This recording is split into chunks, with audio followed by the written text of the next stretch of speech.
empresa, dos expositores de gran trayectoria en el análisis tributario y legal de los derechos y coyunturas de nuestro país, a quienes damos la bienvenida.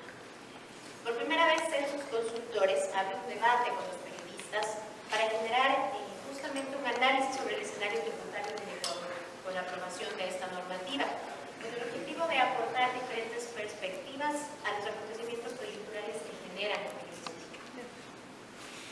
Para la parte de este espacio vamos a contar con la presencia de la economista Cintia Uzcategui, quien nos ofrecerá un interesante análisis técnico y práctico sobre los incentivos tributarios que contiene esta ley, su aplicación y cómo la medida influencia en el sector empresarial. Les quiero contar un poquito sobre Cintia. Ella es economista graduada en la ESPOL. Ella es máster de Comercio Exterior por la Universidad Carlos III de Madrid. Cuenta con una experiencia de más de 14 años en impuestos internos y externos. Ella es socia de sus consultores, empresa de consultores legales y tributarios especializada en el análisis económico y tributario, la elaboración de políticas contables de control interno y al acompañar a sus clientes tanto en el ámbito legal, procesos de auditoría o litigios con el servicio de rentas internas. Gracias, Cintia, por acompañarnos en esta mañana. Les recordamos que el tiempo de exposición es de 30 minutos y luego continuaremos con la siguiente exposición a cargo de John Reyes. Les recordamos que al finalizar las exposiciones vamos a abrir una ronda de preguntas para ustedes. Por favor. Gracias. Gracias, Cristina. Buenos días con todos. Muchas gracias por estar aquí. Sí, efectivamente, la Ley de Fomento publicada el 21 de agosto del 2018 contiene reformas importantes que nosotros le hemos dividido en 4 grupos específicos. En el primer grupo vamos a tratar acerca de incentivos para la atracción de inversiones privadas que son temporales. Un segundo grupo que hablará de incentivos permanentes. Un tercer grupo que hablará la remisión, la tan hablada remisión de intereses, multas y ciertas reducciones. Y también otras reformas generales que tienen impacto importante en la economía del Ecuador y de las empresas en general. En primer lugar, para hablar de los incentivos temporales. ¿Por qué le llamamos incentivos o por qué se le llama incentivos temporales? Justamente en la norma se define que estos incentivos tendrán una vigencia de 24 meses desde la fecha de publicación en el registro oficial, es decir, desde el 21 de agosto del 2018, y podrán ser prorrogados 24 meses adicionales vía decreto ejecutivo. ¿Qué es lo que básicamente se define en estas reformas? Una parte muy importante que se agrega en estas reformas es beneficios a sectores priorizados. La definición de sectores priorizados ya estaba contenida anteriormente en el Código Orgánico de la Producción, la norma que salió en el 2010, el COPSI, que ya definía ciertos sectores priorizados. ¿Qué es lo que hace ahora la Ley de Fomento? Agrega otros sectores y va a definir ciertos beneficios o extiende beneficios que antes ya estaban contenidos en la norma. ¿Cuáles son los sectores que agrega? Los tenemos ahí expuestos. Uno de ellos es el sector agrícola, que antes no estaba especificado entre los sectores priorizados. Tenemos también cinematografía, exportaciones de servicios específicamente que no estaba contenido en la norma del 2010, eficiencia energética, industrias, materiales, tecnologías de construcción, sector industrial y también desarrollo y servicios de software. Ahora, la norma contempla específicamente que se deben cumplir con condiciones para que estas nuevas inversiones puedan beneficiarse de estos beneficios. Las condiciones son que se aplicarán en sociedades que generen empleo neto. El empleo neto es una definición que la norma lo establece como un saldo al final de un ejercicio fiscal. En un mismo año, una compañía puede contratar trabajadores y asimismo puede separar trabajadores. Empleo neto es si al final el saldo del año es positivo y siempre que se cumplan unas condiciones también de tiempo. Esa definición igual vendrá normada en el reglamento, así se lo ha indicado en la Ley de Fomento. Así también se especifica que en casos de sociedades ya constituidas, antes de la vigencia de esta ley, se aplicarán exoneraciones específicas a la parte proporcional de estas inversiones nuevas. Y también se aclara que la transferencia de activos entre partes relacionadas con la mera transferencia no será considerada como una nueva inversión. Ahora, ¿cuáles son los beneficios específicos o los incentivos que se da a las industrias de este sector que hemos mencionado y a las que ya se encontraban incluidas en el COPSI? Son los que podemos ver en el cuadro. Se amplían, como podemos ver, antes la norma contemplaba 5 años, 10 años o 12 años, depende si son sectores priorizados, si son sectores de industrias básicas. Actualmente se han agregado años de beneficios. Y adicionalmente un cambio muy importante es que ahora se agrega que inversiones que estén ubicadas dentro de Quito y Guayaquil también gozan de beneficios de la exención del impuesto a la renta y el pago al anticipo de impuesto por 8 años. Otra reforma importante que se está incluyendo es en sectores industrial, agroindustrial asociativo para cantones fronterizos del país. Actualmente no había antes del 21 de agosto un beneficio del impuesto a la renta o el anticipo, mientras que ahora se está incluyendo durante 15 años una exoneración. Ahora es importante tener en cuenta que las inversiones que se realicen en estas ciudades, en estos sectores, durante los próximos 24 meses gozarán de estos beneficios de 8, 12, 15 y 20 años. Si no se amplía este plazo a través de decreto ejecutivo, inversiones posteriores obviamente se regirán por los incentivos o beneficios que ya están establecidos en el COPSI y en la ley actualmente. Eso es lo que hay que tener muy claro. También se adicionan otros beneficios respecto de la exoneración del impuesto a la salida de divisas, pero siempre van a ir dirigidos a las inversiones nuevas, es decir, se clasifican si es que hay una inversión nueva a través de una firma de contrato de inversión. El contrato de inversión es una herramienta que ha utilizado el Estado y el gobierno en general para lograr la inversión privada, y en los últimos meses sabemos que alrededor de 114 contratos de inversión se firmaron con el gobierno con un beneficio, con una inversión de 9.000 millones de dólares. Y lo que se está haciendo a través de esto es potenciando ya a nivel de ley este beneficio de exoneración del ISD, que antes o actualmente estaban solo limitados en el contrato de inversión de cada inversión específica, ¿no? En este caso, hay exoneración de ISD para importaciones de bienes de capital y para ciertos dividendos distribuidos también de estas inversiones. Y sociedades que reinviertan en el país el 50% de sus utilidades, es decir, que no las repartan, y estas utilidades o esta reinversión se dedique a la compra de activos productivos, también tendrán exoneración de ISD en distribución de dividendos. Entonces, si vemos, la norma está contemplando exoneraciones de ISD meramente a inversiones productivas, por lo tanto son incentivos para nuevas inversiones. Y define pues que este incremento de capital deberá ser perfeccionado hasta el 31 de diciembre del ejercicio impositivo posterior. Ahora también en la ley de fomento se están ampliando ciertos beneficios o extendiendo ciertos beneficios que estaban ya contenidos en la ley de solidaridad. La ley de solidaridad ya contemplaba beneficios para inversiones en las zonas de Manabí y Esmeraldas. Sin embargo, contemplaba que luego de la publicación de esa ley, que fue el 20 de mayo del 2018, se debían realizar inversiones en los 3 años posteriores. La ley de fomento está ampliando no a 3 años posteriores, sino a 5 años, es decir, hasta el 2021. Inversiones nuevas que se realicen en Manabí y Esmeraldas gozarán entonces de esos beneficios. ¿Y cuáles son los beneficios? Exoneración de impuesto a la renta hasta de 15 años, no de 5 años como estaba en la ley de solidaridad, es decir, 10 años adicionales están agregando, y hay una aclaración o un incentivo específico para el sector turístico, donde antes el beneficio era de hasta 10 años y ahora se está ampliando hasta 20 años. Entonces los incentivos se están ampliando significativamente en lo que tiene que ver con las inversiones de Manabí y Esmeraldas durante esos 24 meses. ¿Cuáles son los incentivos permanentes que define la norma, la ley de fomento ambiental? Entre incentivos permanentes tenemos varios. Uno de ellos, se han agregado ciertas exenciones del impuesto a la renta. Básicamente, y uno de los más importantes, es el incremento de las fracciones básicas desgravadas que están exentas.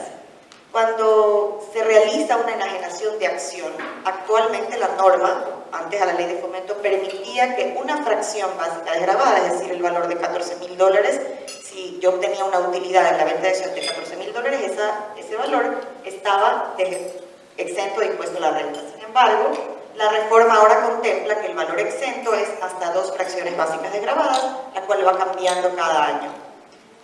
Y otra exención que se aplica, que están exentos del pago del impuesto a la renta, son los ingresos que obtengan los administradores y operadores de sedes.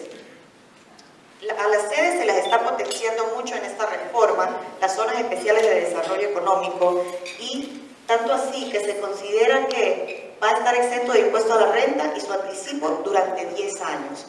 Más adelante vamos a poder ver que también se están permitiendo ahora la autorización de zonas especiales de desarrollo para el sector turístico o proyectos específicamente turísticos, los cuales antes no estaban contenidos, y aparte de la exoneración de 10 años de exención, también les da una reducción de 10 puntos porcentuales a los 10 años siguientes adicionales. Es decir, las zonas de desarrollo económico se están impulsando mucho a través de esta reforma. Aquí entonces estamos hablando de las reducciones en la tarifa del impuesto a la renta. Lo que comentábamos, los administradores y operadores de sedes tienen ya una exoneración de 10 años de impuesto a la renta y adicionalmente se está reduciendo 10 puntos en la tasa de impuesto a la renta a partir del año 11 hasta el año 20. Antes de la reforma era de 5 puntos solamente la reducción de tasa de impuesto a la renta y 5 años de exoneración del impuesto a la renta. Y también hay una reforma bien importante que se está agregando a los sectores de deporte y cultura, es decir, sociedades o contribuyentes que impulsen el deporte y la cultura a par del desarrollo económico sostenible, ciencia y tecnología, pues están, como pueden observar, generando reducciones en la tarifa de impuesto a la renta, como podemos ver, de 10%, de 8%, en los términos que serán definidos en el reglamento. Sin embargo, una reforma importante es que no se contemplaba deporte y cultura, sin embargo, ahora se está potenciando, se está queriendo potenciar las inversiones en ese sector. Como comentábamos, se van a autorizar sedes para servicios turísticos y obviamente serán a través de proyectos que el Consejo Sectorial de la Producción considere que sean importantes y que sean priorizados. Ahora, una de las reformas más esperadas que tiene un gran impacto en el sector productivo es justamente la eliminación del anticipo del impuesto a la renta.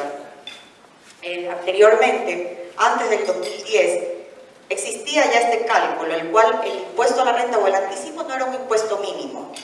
Luego de la reforma del 2010, el cálculo que hacían las empresas, sea que tengan utilidad o no tengan utilidad en ese ejercicio fiscal, tenían que cancelar este impuesto mínimo. Se ha vuelto al cálculo original, donde se elimina entonces como impuesto mínimo. A la derecha podemos observar cuál es el cálculo que las sociedades tienen que hacer para poder calcular el impuesto. Como podemos ver, en una proporción de sus activos, ingresos, gastos y patrimonio. Por esto es que las empresas sentían afectada de una gran manera su liquidez, si es que por esa fórmula les generaba un valor a pagar, sin embargo los resultados de su ejercicio no eran positivos. Ahora se elimina el impuesto mínimo, como hemos dicho. Y se incluye una reforma para el cálculo del anticipo para las personas naturales que están obligadas a llevar contabilidad. Y se considera que las personas naturales pueden tener dos tipos de ingresos, obviamente. Unos que están generados por actividades empresariales, es decir, por negocios, o podrían tener también ingresos como son los servicios prestados o algún otro tipo de rendimiento. La norma te indica, en la reforma actual, que si la mayor parte de sus ingresos, es decir, el 51% es de actividad empresarial, el cálculo debe ser como las sociedades. Sin embargo, si es al revés, caso contrario, deberá hacer un cálculo como persona natural no obligada a llevar contabilidad, que es el 50% de su impuesto a la renta causado del año anterior, menos las retenciones. Tenemos también otros incentivos permanentes que han sido incluidos, que son también sumamente importantes. Hablamos de nuevas actividades con derechos de devolución de IVA. Como sabemos, en la actualidad, los exportadores de bienes pueden gozar de devolución de IVA pagado en sus compras y que sean incorporados en el proceso productivo o que sean incorporados en el bien que ellos exporten. Actualmente la reforma contempla que ahora los que exportan servicios también van a poder pedir devoluciones de IVA pagado en sus compras o en sus diferentes tipos de gastos que fueron necesarios para poder la exportación de servicios. Ahora, se define que las condiciones y límites las va a establecer el Comité de Política Tributaria. Tendremos que esperar entonces qué dice el comité para poder tener conocimiento exactamente quiénes van a ser los exportadores de servicios que podrán solicitar devolución de IVA. Sin embargo, sabemos que los que generalmente exportan servicios son los que están involucrados en el sector de comercio exterior, es decir, los servicios portuarios, que son los que nosotros estimamos van a poder acceder a esta devolución de IVA. Otra actividad que se está agregando para poder acceder a devolución de IVA es las sociedades que desarrollan proyectos de construcción de vivienda de interés social. Esto lo hemos escuchado también, muy comentado. Se está incentivando entonces que las compañías que desarrollen estos proyectos, por los cuales antes su servicio de construcción era grabado con IVA, se está agregando por un lado la exención, es decir, ese servicio de construcción ahora va a ser grabado con tarifa cero, y asimismo a través de la norma se reconoce que si tiene que incurrir en gastos en los que paga tarifa 12, va a poder acceder a una devolución de IVA de esos gastos. Así también se incluye una parte específica respecto a la devolución de IVA del 50% del IVA pagado en sus gastos en las compañías o sociedades que se dediquen a producciones audiovisuales, televisivas y cinematográficas. Eso sí, cabe aclarar que en la reforma sí se especifica que no podrán acceder a esa devolución las compañías que transmitan, que produzcan y además transmitan estas producciones audiovisuales, sino que será solamente, únicamente para los que producen, no para los que transmitan. Ahí no van a poder acceder. Otras exoneraciones también son reconocidas al ISD a través de la reforma a la Ley de Equidad Tributaria. Y estas son muy técnicas. Son, en primer lugar, una exoneración que se está reconociendo es al hecho generador del ISD, es decir, el momento en el cual se genera la obligación del pago del ISD. Anteriormente no estaba excluida las compensaciones, como podemos ver que está subrayado. La norma actual excluye las compensaciones o los pagos a través de compensaciones al exterior como un hecho generador del ISD o un momento por el cual debe generarse el pago del ISD. Actualmente existen compañías que tienen relaciones o transacciones con compañías de afuera, proveedores y clientes. Muchas veces el proveedor del exterior es el cliente del exterior y actualmente lo que hacía era compensarse la deuda con ese valor a cobrar que tenía sin que salga la divisa. El Servicio de Rentas Internas estaba interpretando eso como un momento en el cual se generaba ISD, porque si bien es cierto el dinero no salía a través de las instituciones del sector financiero, se producía una compensación de la deuda y por lo tanto presumían que había que pagar ISD. Una vez con esta reforma, aclara que están exentas de ISD los pagos a través de compensaciones al exterior.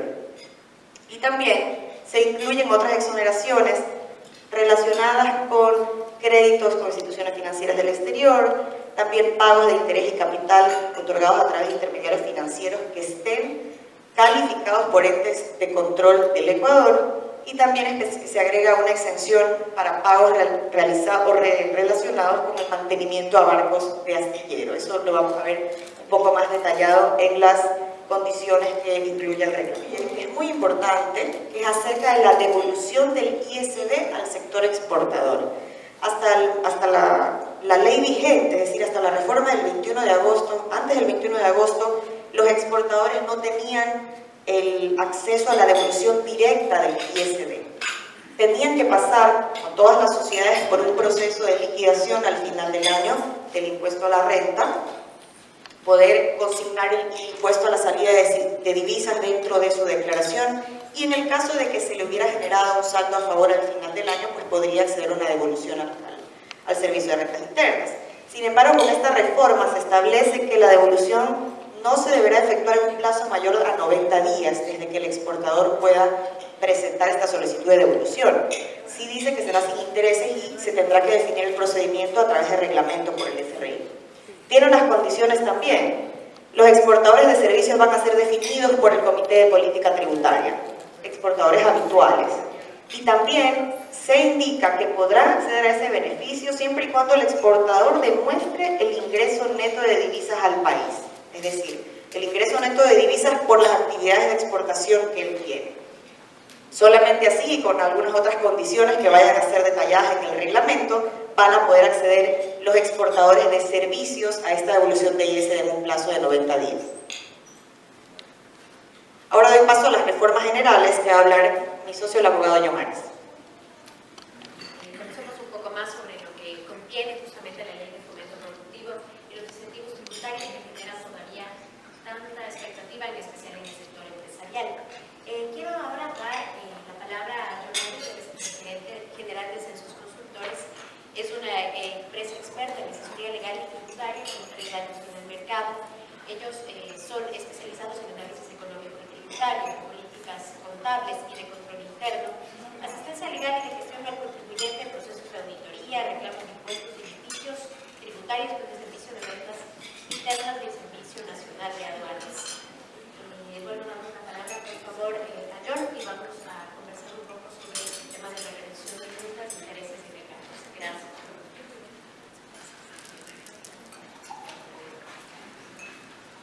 Bueno, muchas gracias por estar aquí. Empezaremos viendo las otras reformas que establece la ley con adicional a los incentivos que hemos analizado, pues están las reformas legales específicas en diferentes normas y asimismo está la ley de revisión, pues la revisión de intereses y multas que tanto se habla. Iniciaremos hablando sobre que ahora, con esta reforma que se hace a la ley de régimen tributario interno, pues se especifica ahora un impuesto específico para la venta de acciones. Actualmente, desde el año 2015, se estableció que la venta de acciones entre compañías se cobraba un impuesto de renta normal común y corriente. Es decir, si yo, como dueño de una compañía, vendía a esta compañía y vendía las acciones y ganaba una utilidad por esta venta, estaba la obligación de someterme al régimen normal de impuesto a la renta y pagaba el 22,5% dependiendo del resultado. ¿No? En este caso, pues, el Estado ha hecho una diferenciación y dice ahora, bueno, ahora la generación de acciones va con una tabla distinta y va a pagar un impuesto a la renta en función de la tabla y en función de la utilidad que se va a establecer, ¿no? Algo novedoso también es que no solo incluyen la enajenación de acciones, sino que también se incluye la cesión de la concesión, explotación y exploración de derechos, de estos derechos que se utilizan pues, a veces en la minería, en los maroneros, etc., ¿no? Esto también se incluye. Es decir, ahora la tabla de impuesto a la renta que se pagaba por esta utilidad que se obtenía, pues se establece con un máximo del 10%. Es decir, ha habido una disminución de este porcentaje que ha existido, ¿no? Y en el proceso transitoria que habla básicamente que la vigencia de este artículo va a aplicarse en el momento que se publique en el registro oficial, y esta aclaratoria se hace básicamente porque teóricamente el impuesto a la renta es un impuesto que se paga anual, ¿no? Y en teoría debería aplicar el próximo año, pero bajo esta transitoria pues va a aplicar en el momento que se emitió la norma. Como siguiente punto, se ha hecho un cambio un poco del enfoque respecto a las compañías de paraísos fiscales. Normalmente se tiene la concepción pues, que las compañías de paraísos fiscales lo que se hacía es que se cobraba siempre un impuesto a la renta solo con el hecho de tener los accionistas en las compañías de paraísos fiscales. Ahora lo que se ha hecho un poco es el cambio de enfoque, es decir, pese a que ya se había puesto el 25% de impuesto a la renta, recordemos que ese cambio se hizo en diciembre del año pasado. Ahora lo que dicen es, efectivamente todos pagan 25%, sin embargo se va a dar 3 puntos adicionales, es decir, el 28% para 2 casos específicos. El primer caso, en caso de que se incumpla con el deber de informar quién es el real dueño de la compañía. Y esto se da justamente porque el objetivo del Estado y del gobierno en sí es saber quién es el dueño de la compañía. Y eso es algo importante de nada para el tema de transparencia fiscal internacional, que eso es algo que nos interesa a todos y específicamente para evitar la ilusión, que es justamente el objetivo de esto, ¿no? Y el segundo punto pues, es saber si dentro de la cadena de propiedad de la compañía, es decir, el accionista final va a ser un residente ecuatoriano. Justamente el objetivo es que no se utilicen estas estructuras intermedias para tratar de evadir un impuesto, sino más bien que se especifique si el residente ecuatoriano, es el dueño real de la compañía, en el último beneficiario, realmente la compañía va a tener que pagar un 28% de impuesto a la renta, ¿no? Como decía antes, dependía de que si el paraíso fiscal era el accionista, con eso pagaba el 28%. Ahora dice no, solo si el beneficiario efectivo es ecuatoriano, paga el 28%. Si el paraíso fiscal es accionista, pero el dueño real de la compañía es un extranjero, no paga el 28%, sino que paga el 25% como cualquier otra compañía. Entonces hay una diferenciación más bien de buscar una transparencia fiscal internacional donde se busca pues, que se identifique si el ecuatoriano realmente es el dueño y en función de eso pues, va a pagar un impuesto adicional. Bueno, aquí es importante, viendo el contexto de las reformas del tema del IVA, ¿no? Que de manera general es importante identificar que se ha hecho un hincapié importante en los sectores priorizados, como se lo mencionó anteriormente con la reforma en el COPSI, ya que se han agregado en ciertas etapas la reducción del costo del sector agropecuario, en el sector acuícola y en la pesca. ¿Por qué es importante ver esto? Porque además de que vimos que es considerado ahora un sector priorizado, se ha reducido el IVA en algunas de las actividades, en este tipo de casos, ¿no? Vamos a ver una de ellas. Actualmente, los que compran productos que son fertilizantes, pesticidas, herbicidas, etcétera, estaban grabados con IVA 0%. Y todas las materias primas e insumos que se utilizaban para producir estos productos. Ahora lo que dice el Estado es, ahora voy a priorizar al sector agropecuario, acuícola y pesquero, y todos los insumos y productos, materias primas que ellos compren, es decir, yo como parte de ese sector voy a comprar cualquier materia prima e insumo que me sirva para mí, ese producto va a tener 0%. Antes no, pues dependía del producto, dependía si compraba pues, cualquier servicio o producto y dependiendo de eso pues pagaba un IVA. Ahora lo que dice, se nota un cambio un poco en el sentido de darle una priorización y mejorar el costo del producto, pues es quitarle el IVA a este tema, ¿no? Adicionalmente, pues se ha aumentado en los tractores de llantas. Normalmente uno compraba la maquinaria en sí y eso es lo que grababa 0%. En cambio, cuando compraban las partes y las piezas, pues tenían y grababa IVA. Ahora se ha agregado esta parte, pues es importante porque se ha disminuido ese costo. Lo mismo en el tema de las maquinarias. Las maquinarias antes solo incluía el sector agrícola, es decir, solo el agro. Ahora ha agregado, pues, lo que mencioné hace un rato, pues, es decir, el agropecuario, el agrícola y el ganadero, y el acuícola y la pesca, ¿no? Entonces, se han agregado otros sectores que antes no se incluían. También se ha quitado el IVA en los barcos, en la venta de los barcos pesqueros, que son de construcciones nuevas, de astilleros. Antes existía la exoneración de IVA en los vehículos híbridos, ahora se ha quitado ese beneficio y ahora lo estamos viendo para vehículos eléctricos, básicamente. Se reemplazaron las lámparas fluorescentes, que antes no grababan IVA, y se han puesto las lámparas LED. Es decir, esto pues, tiene una finalidad como del tema del consumo de luz, pues, las lámparas LED se conocen porque tienen menos consumo de luz. Y bueno, otros puntos ahí específicos que también se han mencionado. Acorde a lo que también mencioné anteriormente, también existen servicios que están grabados por contabilizador 12% y ahora se han agregado, por ejemplo, servicios específicos como son el desgravamen en el otorgamiento de créditos, los servicios agropecuarios, los seguros agropecuarios. Actualmente existe una obligación desde el año 2015 que se contrate un seguro para justamente cuidar o precautelar cualquier tipo de daño que se pueda dar en el sector agro, y ahora lo han incluido para que no grave IVA el seguro que están contratando y están obligados a contratar.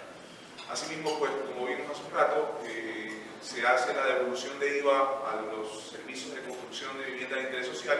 ¿Y por qué se hace la devolución de IVA a ellos en todo lo que compran? Porque no grava IVA lo que ellos venden. Entonces, al no grabar IVA, no reciben un IVA de cobrar, pues tienen que buscar cómo compensar ese IVA que han pagado. Y lo que se hace pues, es devolverse ese IVA en el momento de su cobro, ¿no? Y pues también se ha quitado el IVA en el arrendamiento de las tierras que son destinadas a usos agrícolas, ¿no? Y una vez más, pues, ratificamos el hecho de que se sigue buscando incentivos específicos en estos sectores priorizados que ahora están cambiando.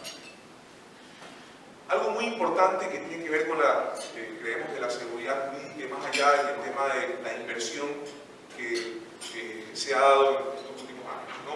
Es la eliminación del artículo 1, que básicamente lo que hacía era que podía quitarse el velo societario, es decir, ya no llegar solo hasta el representante legal y hasta la compañía para el cobro de deudas tributarias y deudas con instituciones públicas, sino que antes pues se comenzó desde el año 2012 de septiembre, se comenzó pues, a cobrarle a los accionistas, a los que se presumía que eran los reales dueños de la compañía, ¿no? Esto sucedió, pues, conocimos algunos casos muy sonantes que fue en finales del 2012, en la exportadora bandera Guyana, donde le cobraron una hacienda en función de eso, y asimismo, a partir de ese momento, pues el SRI y todas las instituciones públicas tuvieron la facultad de cobrar sus deudas con las personas que eran accionistas o que se presumían que eran accionistas. ¿No? Fue un momento importante y ahora permite o refortalece lo que antes de alguna forma existía miedo por parte de los accionistas, en el sentido de ya invertir en compañías sin esperar que puedan ser responsables por una mala o buena decisión del representante legal de la compañía en el momento de decidir, ¿no? Entonces se está eliminando esta ley, solo es una transitoria respecto a los procesos que ya han sido iniciados, que deben terminarse como se iniciaron, es decir, las personas que ya les están cobrando actualmente en un proceso deportivo y les han iniciado un proceso en aplicación de esa norma, pues deberá terminar de esa forma, justamente para evitar que todos estos procesos pues, puedan revertirse para el Estado que ya no cobraba. Aquí también hay un tema interesante, pues, y que también será interesante para las compañías, y es que se hace una disposición interpretativa de la ley de compañías. Y básicamente, ¿qué es lo que dice? Que las compañías existen, sabemos que existen dos impuestos que tienen las compañías a nivel nacional, que es el impuesto de la patente, que lo pagan en función de la actividad comercial que se ejerce dentro de la ciudad, y el impuesto del 1.5 por mil sobre los activos totales. Entonces, básicamente lo que hace esta disposición interpretativa es que dice que las compañías que no ejercen actividad, es decir, las compañías que solo son dueñas de acciones, no están en la obligación de pagar ese impuesto, ninguno de los dos impuestos. Evidentemente, porque la naturaleza realmente del impuesto que se estaba cobrando era el ejercicio de la actividad económica. Sin embargo, como había una interpretación general, pues igual se estaba cobrando el impuesto a nivel nacional. Y pues es interesante porque significa entonces que los cobros que se hicieron antes por parte de los municipios son cobros indebidos. Y esto pues va a incrementar de alguna forma que todas las compañías holding que sean dueñas de acciones tengan el derecho de reclamo de esos pagos que se han hecho anteriormente y que realmente no debieron haberse hecho. Esto es importante e interesante, porque probablemente hay una ola de búsqueda de reclamo de ese tipo de valores, ¿no? Bueno, también tenemos otras cosas importantes, que es que se ha eliminado pues, el impuesto 2 por mil de la Universidad de Guayaquil. Sabemos que era un impuesto que estaba grabando exclusivamente Guayaquil, que teóricamente tenía una finalidad porque no cumplía hace mucho tiempo y ahora pues, están eliminándolo de la norma, en muchos sentidos.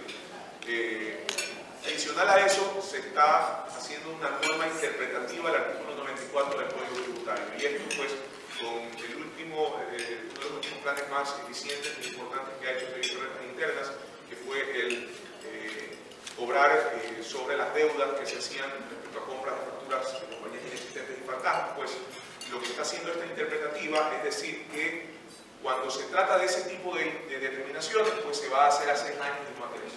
¿Y por qué se hace una interpretativa? Porque actualmente existe una jurisprudencia que está en plena vigencia, en la cual de manera expresa dice que cuando se trata de costos y gastos solo debe aplicar 3 años. Entonces lo que se busca con esto es de alguna forma dejar de un lado la jurisprudencia y decir, bueno, en casos específicos de facturas fantasmas y compañías inexistentes va a aplicar 6 años. Entonces ahí pues con esto reconfirma las deudas que tiene el SRI ahorita por cobrar, y una de las más importantes de hecho, que es que va a ser de 6 años y no de 3, ¿no? Bueno, también se está reduciendo el ICE sobre las cocinas y cocinetas a gas. Y otra de las cosas interesantes también es que antes solo existían facilidades de pago en tributos al comercio interno, no en el comercio exterior. Es decir, normalmente cuando uno hace una importación y paga los impuestos al comercio exterior, luego la aduana tenía el derecho pues, de revisar esa importación y buscar cobrar impuestos adicionales que creen ellos que no fueron cobrados en su momento, ¿no? Y cuando hacían esos cobros, lamentablemente la norma no establecía que podía tener el contribuyente facilidades de pago de un convenio a largo plazo. Ahora lo están incluyendo dentro de la norma porque están de alguna forma siendo equitativos por tanto lo tributario interno como lo tributario externo.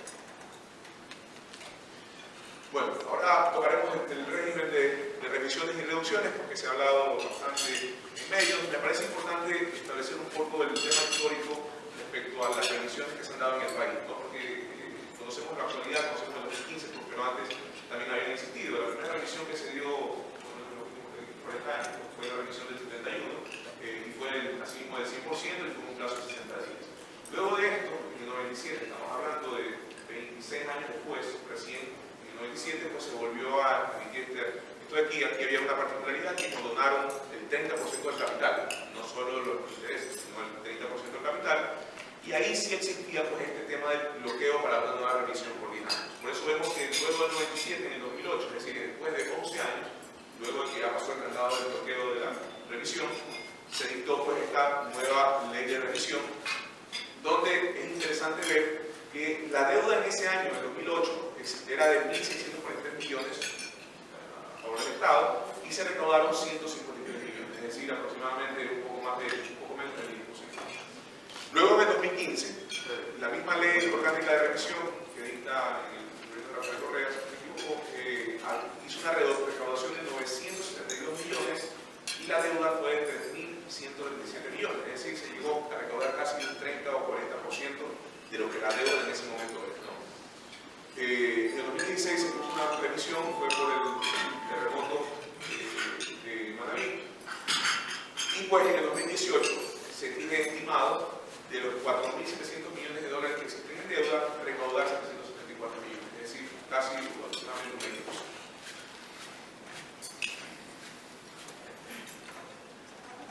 Bueno, un poco viendo en marco general qué significa esta ley de revisión, pues va a aplicar a todas las obligaciones fiscales que estén vencidas hasta el 2 de abril de 2018. ¿Qué significa que estén vencidas hasta el 2 de abril de 2018? Significa que todos los IVAs, impuestos a la renta, previo a ese 2 de abril de 2018, pues van a aplicar a la ley. ¿Por qué hablo del IVA y de la renta? Porque es posible que actualmente todavía existan determinaciones tributarias o existan gente que quiera acogerse a la norma, que no ha hecho una sustitutiva y puede hacerlo a partir de la vigencia de la norma. Lo que quiere decir que realmente lo que aplica es los periodos fiscales que son antes del 2 de abril de 2018, ¿no? Por eso no aplica la impuesto a la renta del 2017. El SRI dictó recién, hace poco, si no me equivoco la semana pasada, un reglamento con el cual habla sobre la revisión y especifica exactamente hasta cuándo va a tener vigencia la norma. Y va a tener vigencia hasta el 28 de diciembre de 2018. ¿Por qué se hace esta especificación? Porque la norma habla de 90 días y dice plazo de 90 días. Legalmente, teóricamente, el plazo es un día corrido. Sin embargo, en normas tributarias, existe una norma general donde dice que cuando se habla de normas tributarias, pues deben ser contadas en días hábiles. Por eso, el SRI, para no crear ningún tipo de confusión, dice, bueno, la fecha máxima es el 28 de diciembre de 2018, con eso nadie se confunde hasta cuándo puede pagar, ¿no? Perdón, pero es el interés normal, el 100% de exoneración. Sí. ¿O es el interés de mora? Es el 100%, siempre será el 100% del interés y recargo que tiene cualquier tipo de declaración tributaria o cualquier declaración que se debe hacer, ¿no? Es el 100%, sí, el 100% de Los los intereses normales que deben pagar. Los intereses normales que cobra el Servicio de Rentas Internas, que el interés es el 1.5% de la tasa activa diferencial, pero es el interés del 100%. Correcto. Y ahí pues tenemos ¿cuál es el plazo que se da? Pues da dos tipos de plazo. 90 días de plazo para las compañías que en promedio tienen ingresos mayores a 5 millones de dólares en los últimos 3 años. Asimismo, los integrantes de grupos económicos. Es decir, es posible que una compañía sea pequeña, tenga menos de $1 millón en ventas en promedio, sin embargo, pertenezca a un grupo económico importante y por eso está obligada pues, a pagar en 90 días. Y asimismo, los impuestos mantenidos y percibidos. Y por último, para 2 años se le da todo el resto de contribuyentes que no estén incluidos dentro de esa norma, ¿no? Bueno, ahí se ha hablado de manera general cómo se aplica en cada una de las etapas que se puede encontrar contribuyentes normalmente, ¿no? Es decir, puede ser que un contribuyente tenga una demanda contra el Estado y le dice, bueno, ok, si me desistes de ese proceso, me presentas a mí el desistimiento con copia certificada, te voy a aceptar que tú te estás haciendo la revisión. Si estás en proceso de determinación, pues tienes que hacer la sustitutiva y pagar. Entonces hay una forma, digamos, de alguna forma se ha establecido en todas las etapas que se puede encontrar el contribuyente y les ha dicho cómo aplicarse la revisión. Siempre vas a necesitar una comunicación expresa por parte del contribuyente, decir yo me voy a coger la revisión y estoy pagando esto porque me cojo la revisión. Al acogerse a la revisión, una de las cosas importantes es que ya no se puede pedir una devolución de pago en caso de que haya excedido lo que se ha pagado. Sabemos que hay contribuyentes que ya se han tomado la atribución de haber decidido pagar deudas y están en facilidades de pago a 2 años, a 4 años, dependiendo de lo que hayan elegido. Y lo que dice el Estado es, ok, tú también te puedes acoger a la norma, no vas a perder lo que pagaste, los intereses y todo lo que has pagado se va a transformar en capital y luego vamos a identificar si tienes o no valor a favor. Si tienes valor a favor, pues ya eso se queda a un lado, pero si tienes valor en contra, tienes que pagarme solo la diferencia del capital. Lo que beneficia, pues, de manera importante, justamente porque lo que antes se pensaba que se estaba pagando de intereses, ahora se va. Bueno, ahí vemos que, a diferencia de las normas anteriores, se ha incrementado revisiones y reducciones de otros tipos de impuestos como otras instituciones públicas. Entonces vemos que en el tema de tránsito, por ejemplo, se ha remitido los intereses originados en impuestos vehiculares, que son administrados también por el Servicio de Rentas Internas, los recargos de lo establecido por la ANT en la matriculación vehicular, esto se da cuando uno matricula prácticamente en función del calendario que establece la ANT, y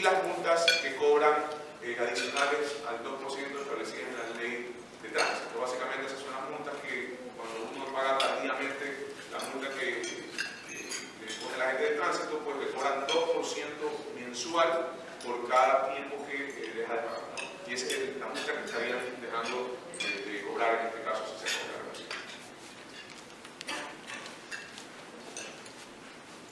En el caso del IES, que son las obligaciones patronales de mora, no se hace una revisión, es decir, no se perdona el 100%, se perdona el 99%. ¿Y por qué se hace un poco esta diferenciación en no el 100%? Porque existe norma expresa que establece que está prohibido exonerar al pago de intereses. Entonces, al poner el 99, pues no se exonera, sino que se reduce el pago de intereses. Por eso ahí sí hay una diferenciación respecto a los días que se tomen en pagar. Es decir, 90 días se pagan en 90 días, 99% de 91, 150, 75% y 151, 180, 50%. Aquí sí se identifica una diferencia en función del tiempo que se paga. En cambio, los tributarios, pues, es siempre el 100%, siempre y cuando se acoja a 2 años o a 90 días en función de lo que establece la norma, ¿no? Y ahí, pues, se ha establecido ciertos parámetros de cuándo aplica y cuándo no aplica. Y cuándo es que aplica en los aportes de mora, en las obligaciones con los títulos de crédito, los convenios de fuga moratoria y la responsabilidad patronal. Y no se ha incluido dentro de la revisión los fondos de reserva, los aportes por trabajos no remunerados, los préstamos quirografarios, prendales y hipotecarios. Y por último, pues asimismo, como mencionaba, existen otras instituciones que también están obligadas a remitir los intereses en todo lo que esté en mora, ¿no? Entonces, se incluyen los pagos de servicios básicos, los créditos educativos y becas, específicamente lo que está en mora. Es decir, no es que yo tenga un crédito actualmente y a futuro me voy a exonerar del interés por un crédito que hice y voy a pagar ahora eso de ahí, sino que solo lo que está hacia atrás. Es decir, si yo tengo en mora X cantidad de cuotas por mi crédito, con su defecto, si me declararon vencido ese crédito y me están cobrando el 100% en mi chiquilla activa, porque ahí tengo la oportunidad de acoger una revisión y hacer que me deje de pagar todo el interés, ¿no? Ahí en el crédito educativo hay un lazo que dice hasta el 2 de abril de 2018 y hacia atrás, ¿no? Entonces, básicamente esa parte. Igual con los proyectos autónomos descentralizados, prevención de compañías de la Junta que cobra y la Contraloría General del Estado, hay personas específicas en ciertos hospitales que son los únicos que están exonerados en esta relación. Por esto lo que hablamos hace un momento, hay el candado jurídico, ¿no? Que le están poniendo la norma ahora que nos estamos en el 15, que es que si es que se acoge la revisión, no van a poder acogerse a una nueva revisión hasta el periodo de 10 años. Y esto, pues, es importante para evitar que se sigan existiendo este tipo de revisiones. Otra de las cosas importantes, y es que se ha establecido una condición transitoria donde dice que pese a que la gente se acoja a la revisión de impuestos, esto no va a alterar la utilidad de trabajadores que teóricamente deberían estar en la opción del derecho de cobro, porque aumenta la utilidad de impuesto a la renta para pagar el impuesto. Es importante porque de alguna forma lo que se está diciendo es vas a pagar el impuesto a la renta, sin embargo, pese a que teóricamente los trabajadores tendrían también derecho a cobrar esa utilidad por una utilidad adicional que se está presumiendo, aquí la norma le dice que no se cobraría esa utilidad de trabajadores. Y asimismo no se podrá iniciar ninguna acción ni recurso en contra de todas estas compañías y personas que se adhieran a la revisión, evidentemente para evitar porque luego alguien quiera presentar algún recurso y quiera pedir que se devuelva la plata que ha pagado. Eso es todo. Muchísimas gracias. Dentro de los marcos generales, pues es importante por lo menos identificar que se ha disminuido, creemos nosotros, los costos pues, de sectores que ahora se consideran priorizados. Y eso creo que es algo interesante de analizar de manera macro, en especial porque reducir el IVA en todo lo que tiene que ver con el sector agropecuario, el sector acuícola y el sector pesca, pues es interesante y está de alguna forma cambiando de mano. No es que el dinero se va a ir, sino que ya no le va a ir a manos del Estado como parte del IVA, sino que va a mantenerse y va a incrementar de alguna forma el poder adquisitivo de estos sectores que iba a cobrar esa parte. Vamos a seguir con las preguntas. Disculpe, de todas formas, al sector agropecuario también estamos hablando de los productores, ¿no? Correcto, todo el sector que todo incluye todo el proceso productivo, ¿no? Porque recordemos que el proceso productivo pues, incluye varias etapas. Dentro de una de esas pues, está lo que produce. Correcto. Estamos hablando solamente de maquinaria agrícola y lo que en cuestión de confección también está incluido ahí. Lo que incluye son las materias primas y los insumos de lo que ellos forman parte. Agrícola, agropecuario, acuícola y pesca. Son tres sectores específicos. Los únicos son correcto. Preguntas de economistas y fiscales que también tienen sus conclusiones con respecto al tema de la financiación. Sí, quería de las reformas que hablábamos, los incentivos temporales y los incentivos permanentes. Si bien es cierto, no se eliminó el tan comentado impuesto a la salida de divisas que venía reclamando algunos sectores, se están reconociendo exoneraciones importantes, en primer lugar, y segundo, se está reconociendo la devolución de este ISD para exportadores, que hemos podido dar cuenta en un sector que debe, se le está dando mucha importancia a través de esta ley e incluso en reformas anteriores del 2010, lo cual para la economía tiene un efecto muy negativo en una economía dolarizada, que es el caso del Ecuador.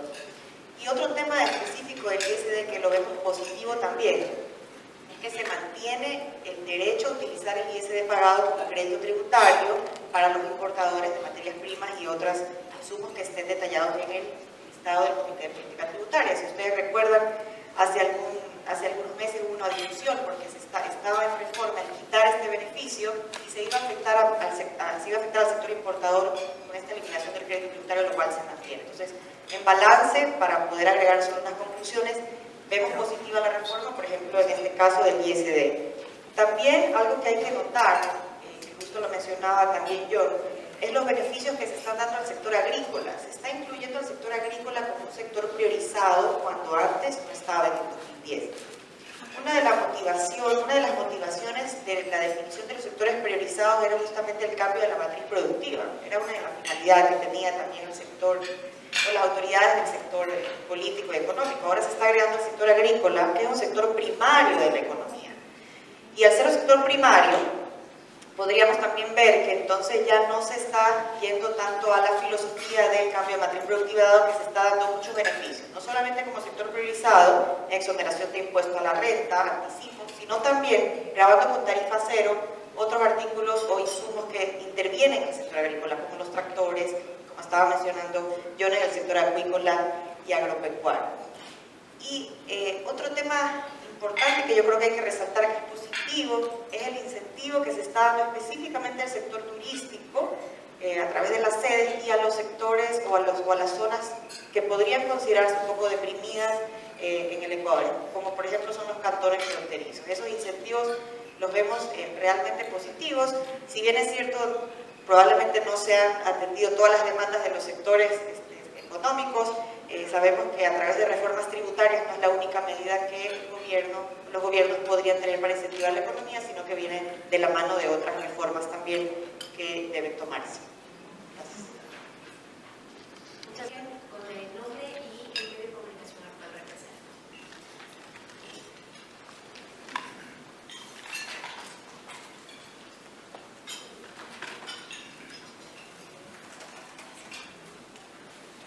Sí, buenos días. Muchas gracias por la explicación bastante dinámica y didáctica. Mi nombre es Gustavo Espinosa, de Teleradio. Yo tal vez lanzo una pregunta que debería lanzarse al final. ¿Se podría decir que con esta reforma el Ecuador deja de exportar impuestos? Es lo que muchas veces se dice cuando nuestro banano, nuestro cacao, en materia prima que exportamos, va a una carga significativa de impuestos.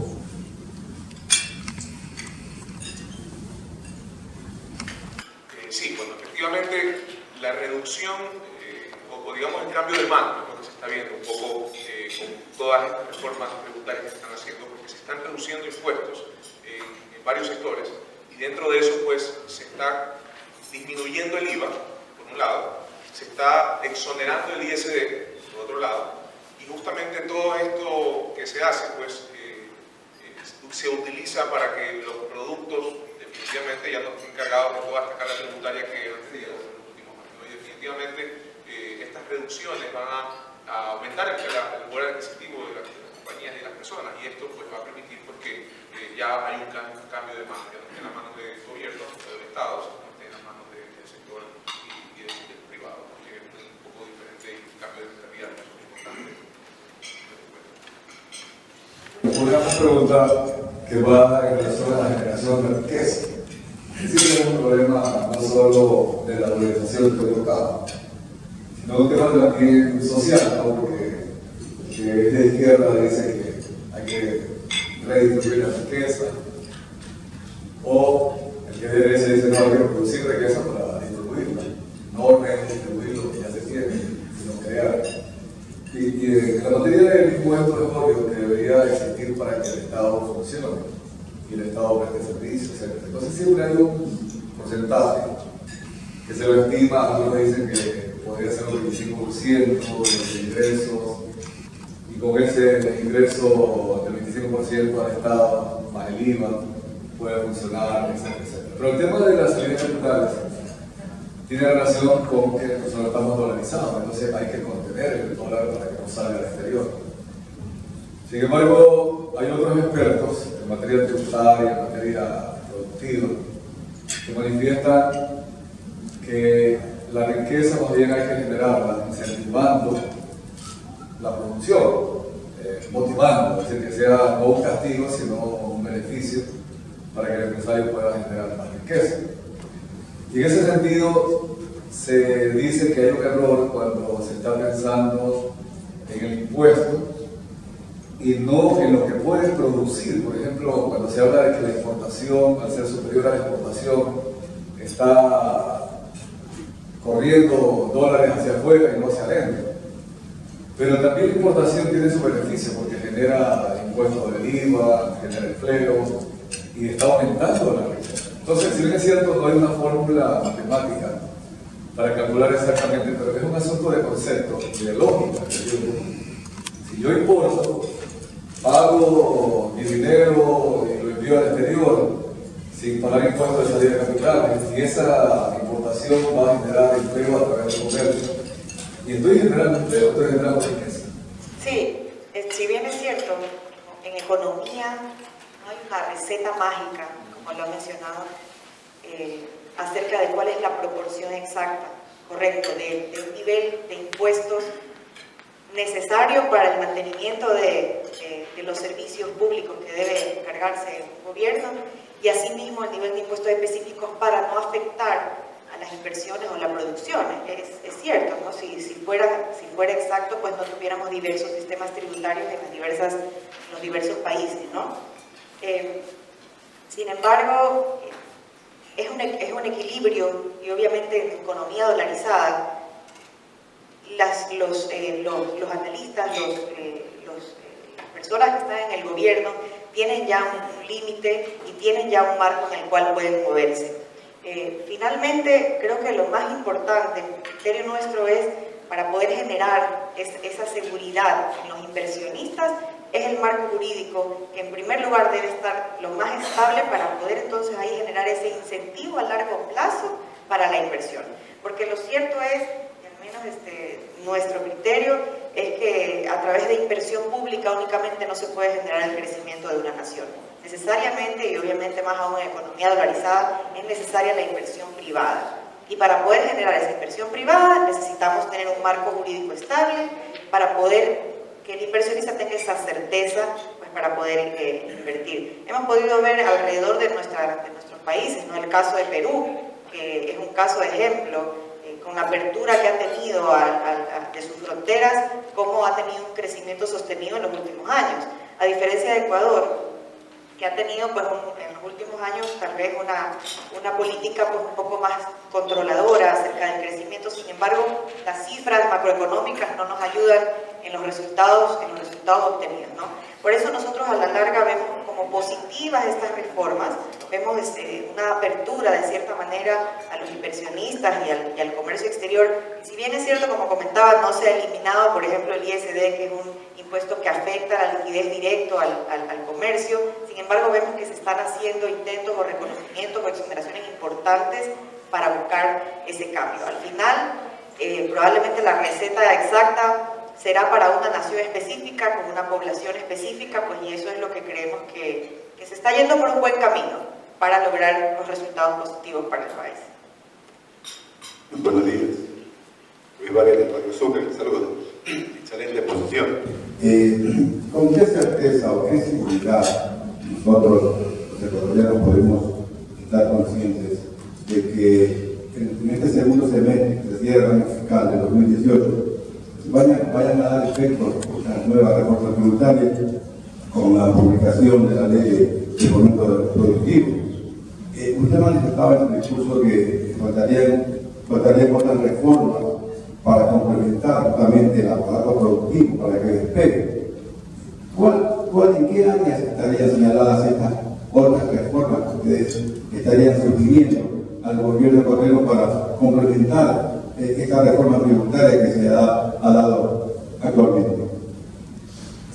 Si le entendí bien la pregunta, sí, efectivamente en la ley se están reconociendo, la ley que justamente es el marco general, ¿no? Se están reconociendo beneficios a ciertos sectores. Sin embargo, en muchas partes de la ley, y que lo han podido ver en la exposición, se indica que las condiciones y parámetros generales serán establecidos en el reglamento. Creo que a eso se refería. Y obviamente, ya nosotros que conocemos el cuerpo normativo, que es el reglamento, ya ahí se entra a tratar específicamente, punto por punto, qué condiciones habrá que cumplir. Justamente vamos a poder medir el impacto 100% de esas reformas más claramente una vez que estén las normas expedidas. Actualmente, pues ya una vez con la publicación de estas reformas, tenemos muchas compañías que nos han consultado acerca, por ejemplo, del cambio de acuícola o el cambio del IVA, que ahora es tarifa cero de las maquinarias, acerca de cómo implementarlo, porque no conocen todavía cómo hacerlo. Podemos también tal vez aplicar, en este caso, interpretaciones que ya se hacen, por ejemplo, en la importación de ciertos insumos, que si son dedicados para el agro es 0%, pero si son dedicados para otras finalidades es 12%. ¿Cómo se hacen esos casos? De acuerdo al SENAI que ha metido ese reglamento, pues se presenta una declaración juramentada, existen ciertos requisitos. Sin embargo, no están definidos todavía, obviamente, en la ley, y habrá en algunos casos que esperar a que salga el reglamento. Lo positivo sería que no demore más de 30 o 60 días su emisión para poderse, como usted dice, pues ver realmente ya este impacto en la economía de las empresas y en la decisión, y por lo tanto también en los costos, ¿no? menores costos que al final pueden influir en el poder adquisitivo de los ecuatorianos. Al economista me surge una pregunta hacerle con respecto a los incentivos que desde hace más de 20 años Perú viene implementando más de todo para atraer inversión extranjera. ¿Será que por eso muchos, voy a tocar el tema migratorio, muchos venezolanos usan a Ecuador de paso para llegar a Perú? Me sorprende que no quieran quedarse en un país dolarizado y quieran seguir un país que no está dolarizado, en el que van a ganar menos, pero también van a gastar menos. ¿Será que hay allá más trabajo? Y al abogado, por favor, el tema de que se eliminó a los híbridos. ¿Será que hay alguna estadística de cuál es el beneficio para el país por lo que se está eliminando a los híbridos de esta exoneración? Sí, efectivamente lo que hemos visto en la prensa, el fenómeno de los venezolanos es bastante sorprendente, ¿no? Y que no se queden en el país, a pesar de que tenemos el dólar. Sin embargo, para muchas personas, pues sí, para muchos sudamericanos, desde mi punto de vista, el fenómeno de Perú se ha conocido ya en los últimos años de gran manera. Y si bien es cierto, probablemente no se habrán eliminado todos los índices de pobreza que el gobierno habrá querido, el tema de su crecimiento constante es algo que ha hecho eco en el pueblo de Sudamérica. Ahora, hay un tema particular y que justo conversábamos el otro día, es que la flexibilización laboral que hay en Perú tiene diferencias con lo que es en Ecuador. El régimen laboral establece que no se puede realizar despidos intempestivos a los empleados, a diferencia de aquí en Ecuador, lo cual también me sorprendió un poco porque de cierta manera parecería que acá entonces es un poco más flexible el tema del despido intempestivo. Sin embargo, tiene un costo mucho más alto para los empresarios ecuatorianos. Yo creo que a la larga esa decisión que hacen los migrantes venezolanos obedece a este eco que ha hecho el tema del crecimiento y estabilidad que a la larga se percibe en países como Perú y que bueno, que es lo que esperamos que Ecuador logre, más allá de la dolarización, que es un elemento importante para lograr esta estabilidad. Es importante que nuestros gobiernos entiendan que la seguridad jurídica es primordial para poder crecer o formar el crecimiento con la economía. Sí, respecto al tema de los vehículos, aparentemente lo que ha buscado o busca mucho más con estas medidas que está tomando el gobierno es utilizar, recordemos que los vehículos híbridos son vehículos que igual utilizan gasolina, por ende al utilizar gasolina hay un dinero que está saliendo del Estado, que está siendo subsidiado. Por ende lo que dicen ahora es, bueno, busquemos de alguna forma ya que ya no paguemos y no salga de nuestros bolsillos ese vehículo híbrido, pese a que consuma menos gasolina, igual la consume, igual es dinero para el Estado, y pues ahora va a utilizar vehículos eléctricos, que ya no está de alguna forma siendo subvencionado tan fuerte como si no es la gasolina, y pues de alguna forma estarían siendo utilizados solo por electricidad, ¿no? Y esta es una tendencia que se ha estado dando últimamente en función del cambio de utilización de esta particular para los vehículos. Es algo nuevo, novedoso definitivamente, porque no existen vehículos eléctricos, me parece que Kia trajo uno hace mucho, pero vehículos eléctricos a nivel mundial pues son nuevos y son recientes, ¿no? Sin embargo son importantes por el tema de ya no consumir y el tema del costo, es muy inferior, ¿no? Buenos días con todos, buenos días con todos y con los expositores. Mi nombre es Wendy King de la Radio 99. Hablando del tema de los venezolanos, a mí me salta una inquietud y justamente hoy España da a conocer un plan B para evitar la salida de remesas de ese país hacia justamente Venezuela. Y yo creo que todos nos llama la atención, justamente mi compañero Gustavo Espinosa también decía de que cómo es posible que no se queden muchos venezolanos en Ecuador siendo un país dolarizado, mientras que se van a Perú, lo mencionaba usted, hay flexibilización laboral. Pero si bien es cierto, ¿cómo en Ecuador se está cuidando el ISD y de qué manera se está cuidando también el hecho de nuestras remesas que se van hacia Venezuela? Porque también hay venezolanos acá, hay muchísimos, están esparcidos por todo el país. Entonces, ¿de qué manera se está cuidando justamente ese dinero que nosotros estamos tratando de precautelar en nuestro país y no sabemos de qué manera se está fugando también hacia Venezuela? ¿Cuál sería la opción o qué es lo que realmente se está haciendo para precautelar eso? Bueno, sí, recordemos que siempre para el tema de las remesas va a existir la forma de control, ¿no? El control del Estado en algunas etapas, a donde puede controlar. Hablamos de remesas que salen por las instituciones financieras, pues están perfectamente controladas y siempre se va a cobrar el ISD y el 5%. ¿No? Por eso, de alguna forma, se estaría limitando esa salida a través del cobro del impuesto, por un lado.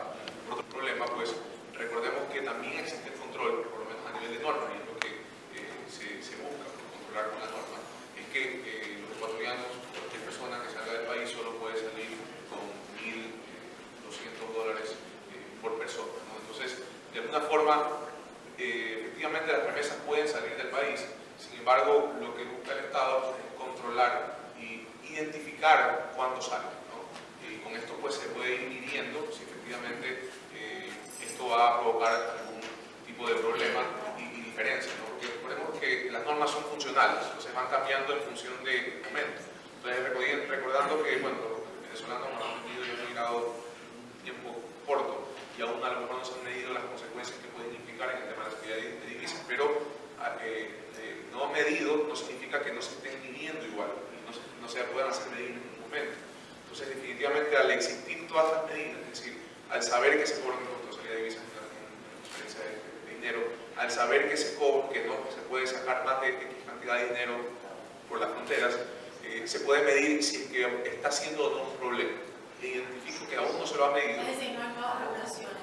No ha habido nuevas regulaciones adicionales a las que he comentado, ¿no? Sin embargo, y es porque probablemente el Estado no lo ha identificado como un problema, ¿no? Un problema dentro de lo normal que ya se daba en la salida de divisas, ¿no?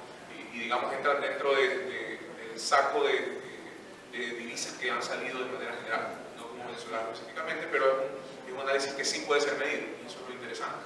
Pero si el Estado ahora no lo ha tocado, pues no, a lo mejor en números no ha habido una relación tan importante para que sea necesaria tomar una medida normativa, que es la forma como Solo para agregar un tema más al tema de la migración, como un elemento de juicio. ¿Verdad? Lo que pasa es, también para responderle al licenciado Gustavo Espinosa, cuando la economía crece, el ciudadano nativo, en obvio, tiene una aspiración de crecer también en su estándar de vida, en su estándar de trabajo.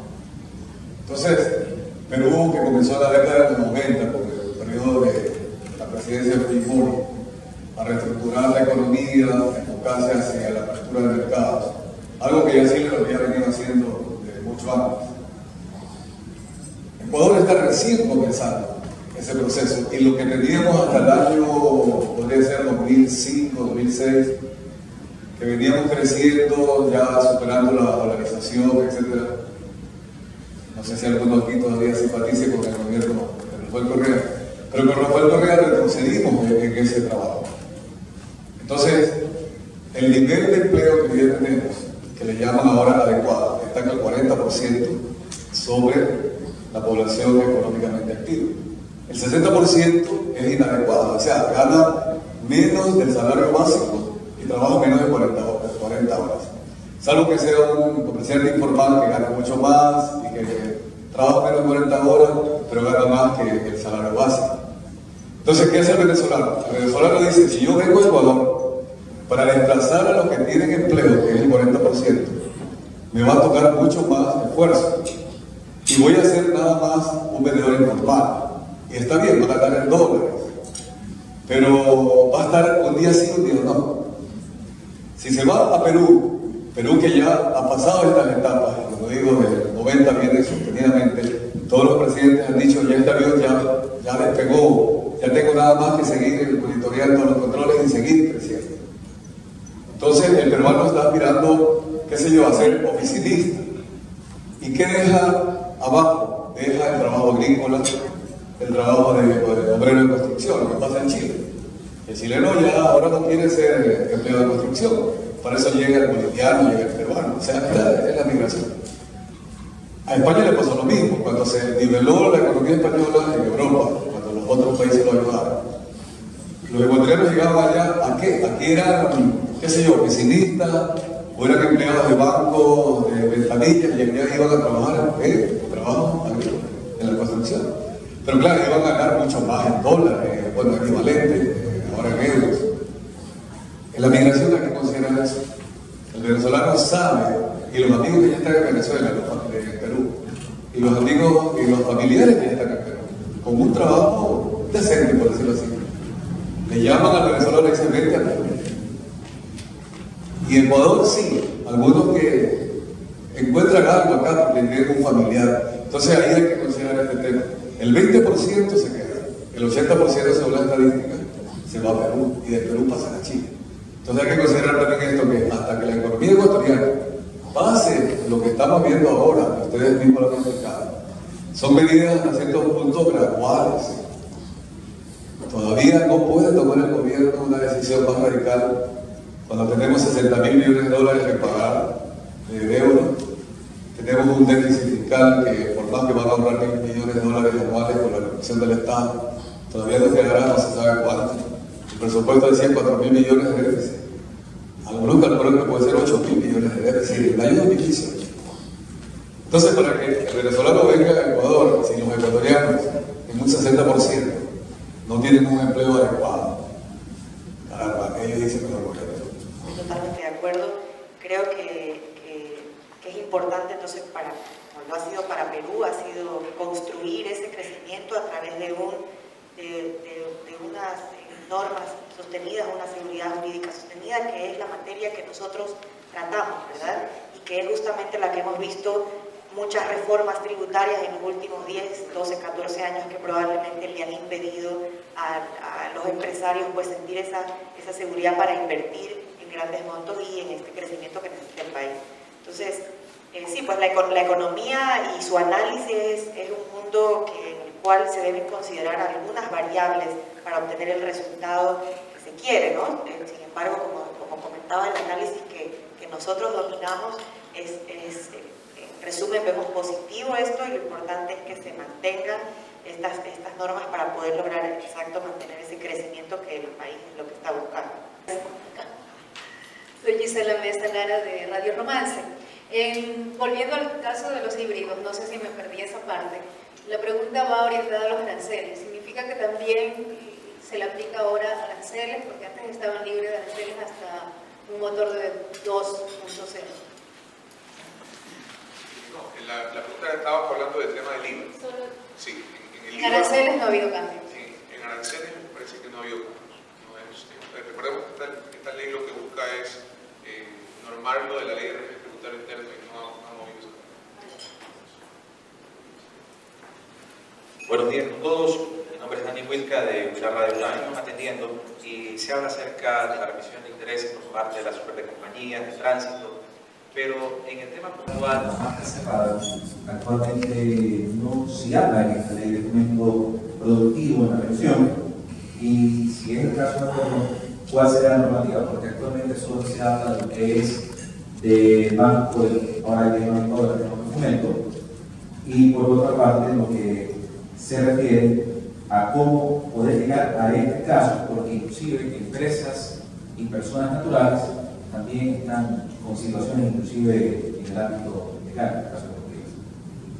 Sí, dentro de la revisión pues solo he incluido una reducción a este tema de las deudas de la banca cerrada no vinculada, de la banca cerrada del 99, y es en lo que tiene que ver con aportes de leyes.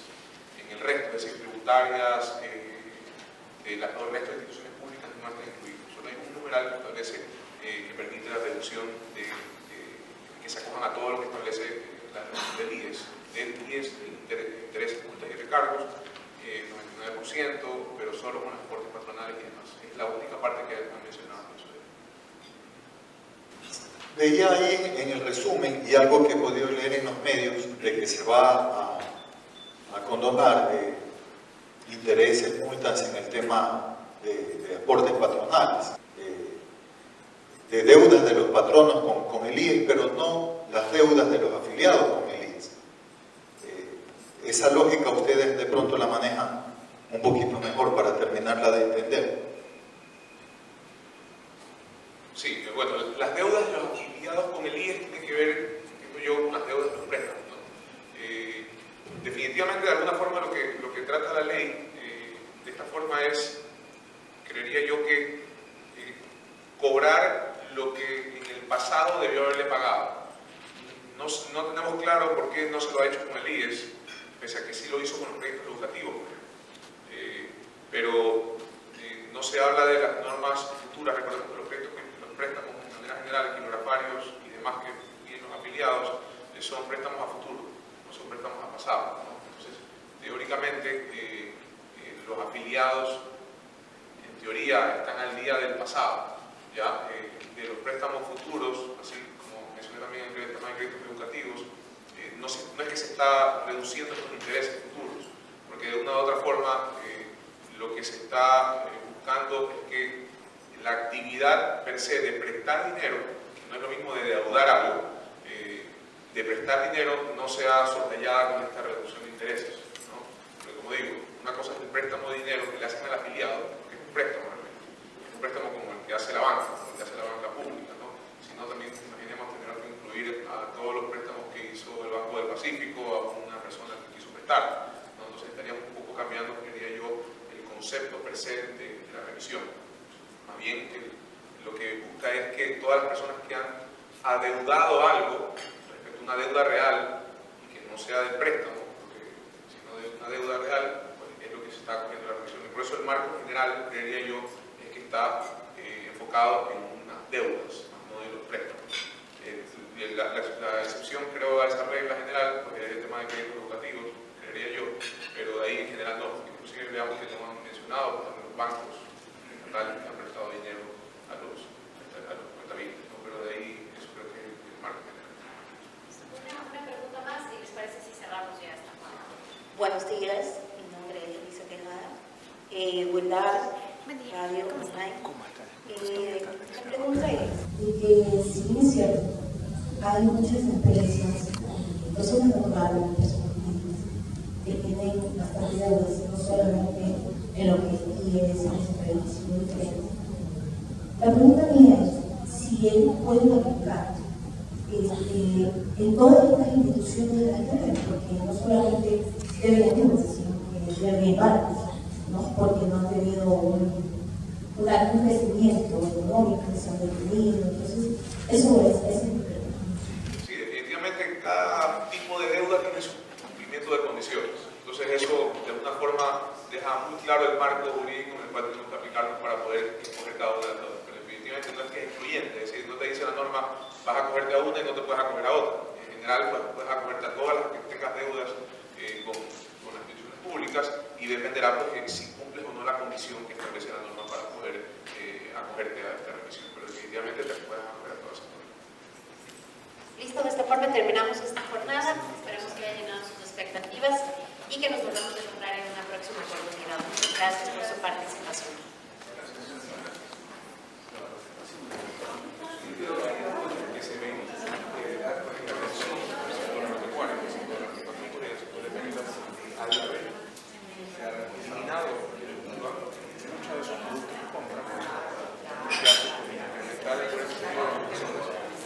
Mejorar de una forma de hacer el cambio que ya no le va a llegar el dinero del Estado, sino que le va a llegar donde él. Eso sería faltaría el reglamento para tener clarificado el tema. Las normas no van a cambiar, es decir, ya está claro quiénes van a hacerse acreedores a los beneficios. Por ejemplo, el tema que menciona de los agropecuarios agrícolas ya no hay nada que cambiar, porque ya está el IVA reducido.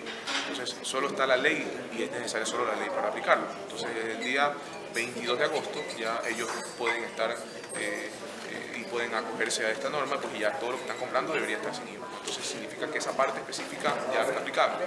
En cambio hay otras normas con respecto a las impresiones, por ejemplo, que sí, efectivamente necesitan ciertos parámetros que deben establecerse en el reglamento. Sin embargo, al ser así, no significa que las normas generales, que son lo importante y lo que va a establecer los lineamientos, deben cambiar. Eso va a establecerse de esa forma y así debe ser. ¿Cómo llegará a equiparar, por ejemplo, la normativa que hay en Perú en materia tributaria, en materia de incentivo al investimento de empresas? Bueno, creo que lo más importante es la estabilidad, porque la inestabilidad puede demostrar a la persona que quiere invertir pues un temor a que si lo que se dice en la letra y en la norma es cierto o no, y eso mucho depende del tiempo. No va a haber un cambio de un momento a otro importante, muy radical, sino depende mucho de la estabilidad y de que esa estabilidad produzca pues una confianza en la persona que está invirtiendo. Y por eso creo que se ve la diferencia un poco, que ha habido una estabilidad. Medidas aplicables en nuestra realidad, más no recibir recetas de organismos internacionales, por ejemplo.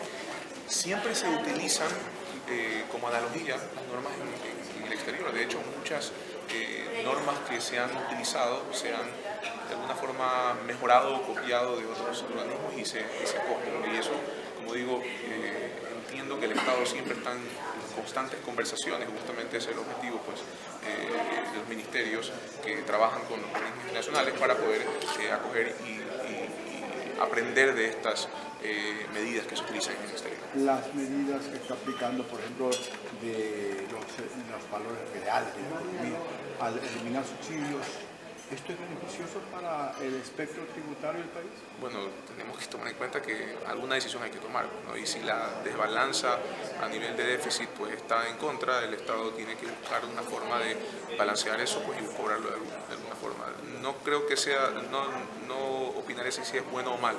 Lo que sí se puede identificar es que necesitan dinero y ese dinero tiene que salir de algún bolsillo, ¿no? Y definitivamente lo que hace el Estado pues, es ya no sacarlo de su bolsillo, sino buscar que la persona que quiere gastar en ese producto, pues ahora le toque pagar esa parte y cubrir esa parte de riesgo. Gracias.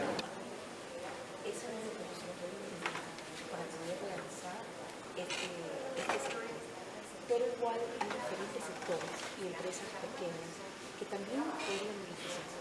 ¿Usted nos podría hablar así de forma general acerca de esta ley? Lo que vemos que se puede identificar es que el Estado ha identificado sectores que necesitan de su apoyo de alguna forma, reduciendo costos, ¿no?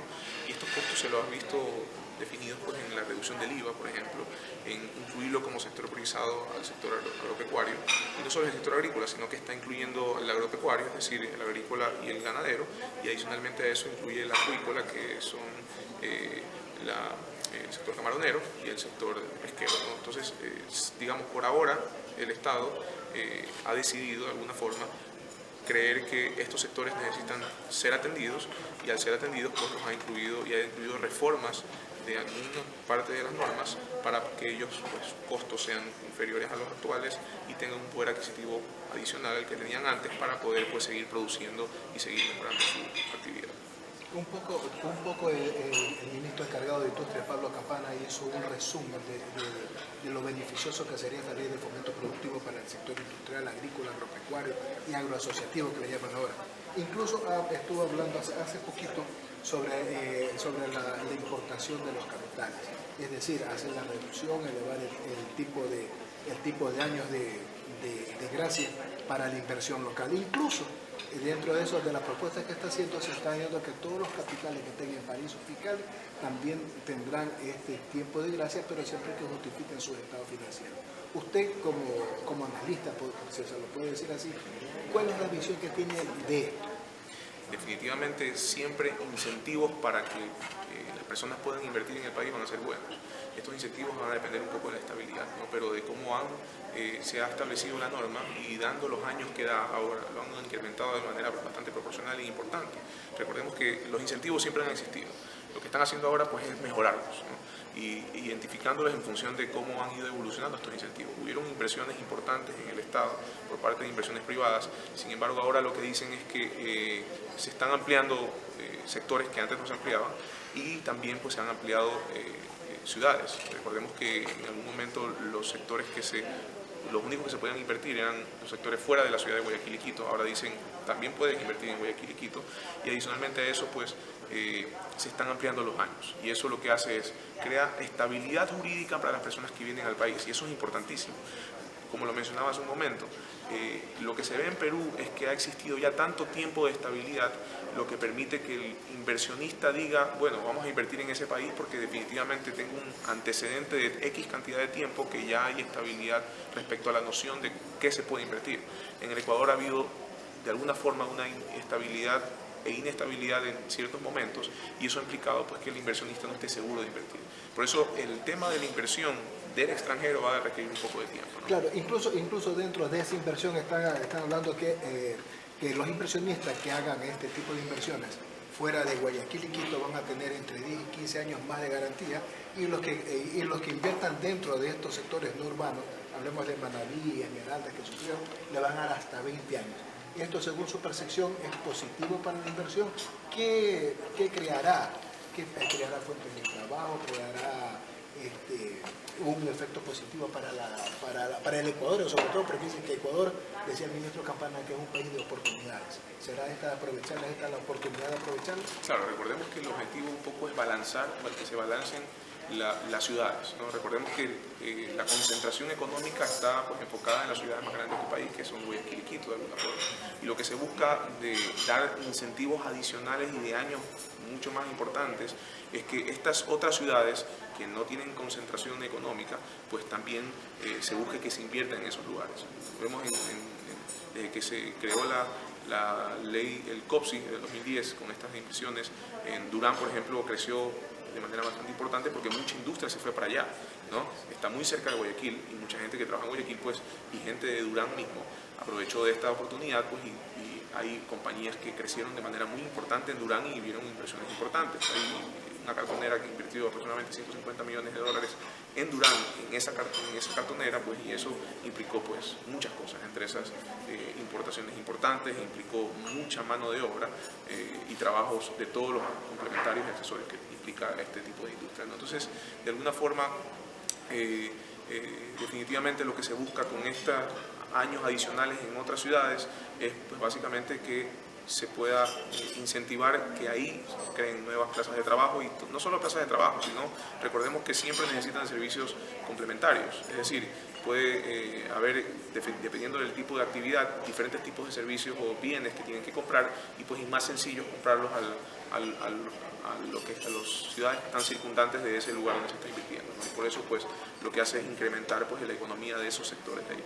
En este caso se debe considerar también que el gobierno le faltó algo de agregar en este tema de remisión de intereses, de acuerdo al criterio, en vista que se han abordado algunos sectores, pero no todos han salido con esa expectativa de ser considerados.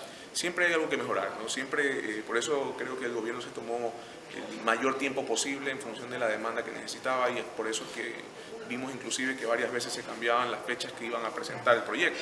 Y esto no era porque no querían sacarlo, sino básicamente porque seguían en conversaciones con las personas para identificar más oportunidades y dónde estaban, dónde querían direccionar pues lo que necesitaba los contribuyentes y las personas que son parte del aparato productivo para seguir invirtiendo, ¿no? Y por eso probablemente ahora el gobierno tenga nuevas ideas también para poder seguir mejorando el proceso productivo y el aparato productivo privado. Sin embargo, pues tenía que en algún momento determinado poner la ley, pues, y por eso es que se paró en ese momento. Y en este caso, ¿cuáles consideran que deberían ser esas acciones que podría ser, dada la perspectiva de ustedes en el marco del mercado y la experiencia que manejan? Bueno, siempre vamos a identificar oportunidades en sectores nuevos, ¿no? Definitivamente, porque si uno de manera general tiene el concepto de que la empresa privada es la que aporta a la economía del Estado, pues mientras más parte de esa empresa privada tenga la oportunidad también de ser beneficiada con beneficios tributarios, pues lo que va a hacer, y el objetivo de eso, pues va a hacer que se aumente el poder adquisitivo de estos sectores, ¿no? Por eso se hablaba de otros sectores que aún no han sido atendidos. Ahora vemos que atendieron pues a los agropecuarios, acuícolas y pesqueras, pero sabemos que existen otros sectores de los cuales también se produce dentro del país. Pues vemos el mercado textil, importante también en el país, y otros tipos de sectores donde deberían ser atendidos, pues, y también ver específicamente qué tipos de necesidades tienen, ¿no? ¿Cuáles haría usted las observaciones al gobierno en este caso? Bueno, me parece un proyecto importante, hay ciertos escenarios que creo que pudieron ser mejorados. Por ejemplo, el artículo 1 que fue eliminado, en el cual antes se cobraba a los accionistas de las compañías. Creo que esa norma no debió haberse eliminado, sino más bien se debió haber mejorado, porque de alguna forma existen los controles y existen los abusos. Lo que siempre hay que evitar son los abusos, ¿no? de empresarios que a veces se aprovechan de esta norma para utilizar compañías y dejarlas sin uso. Pero lo importante en este tema es que siempre buscar mejorar las normas y no eliminarlas. La norma que se dictó en esa época creo que estuvo muy amplia, sin embargo pudo haberse limitado de una manera un poco mejor, y en base a eso pues definitivamente cobrar los impuestos a las personas que debían haberse cobrado, que eso es lo más importante. Muchas gracias.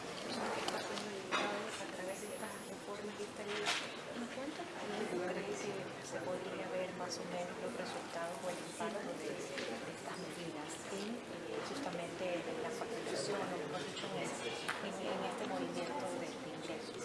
Sí, bueno, realmente yo creo que lo que pasó en el 2017 fue pues, que se fue reconstruyendo un poco la confianza en el sector productivo, ¿no? Si bien es cierto, en el 2017 no tuvimos hasta diciembre una reforma a las normas tributarias o a las reglas, ya en el año se fue observando la mejora en las ventas, el incremento en las ventas de las compañías. Una reforma tributaria siempre genera expectativa. Al comienzo, probablemente durante unos 2-3 meses, va a generar un espacio en el cual las compañías se familiaricen, se acomoden, entiendan y esperan también un pronunciamiento de la autoridad tributaria, es lo primero que esperan, porque existen, pues, no están del todo claras al momento de su emisión, y es el reglamento el que viene a complementar la manera de cómo aplicarlas en la práctica.